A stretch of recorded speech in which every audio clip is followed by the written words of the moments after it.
FIA اور drug control team کی police کے ساتھ مل مشترکہ بڑی کارروائی، جعلی غیر رجسٹرڈ ادویات کی کمپنی کے خلاف کریک ڈاؤن۔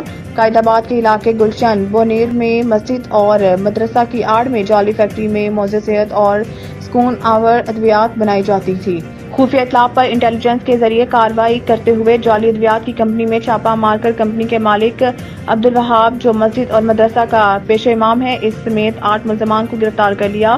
سکون آور اور جعلی ادویات پاکستان کے کئی الگ الگ شہروں میں سپلائی کی جاتی تھی، جس سے لوگوں کی صحت کو شدید نقصان پہنچتا تھا۔ فیکٹری میں موزے صحت، جعلی ادویات، سکون آور ادویات، خام مال اور پیکنگ مٹیریل کو FIA کی تحویل میں دے کر جعلی ادویات کی فیکٹری کو سیل کروا دیا گیا ہے۔ مزید فیکٹری کے ملزم نے انکشاف کیا ہے کہ وہ جعلی ادویات بنانے کی ہیوی مشینری اور پوری کمپنی میں بجلی بھی چوری شدہ استعمال کرتا تھا۔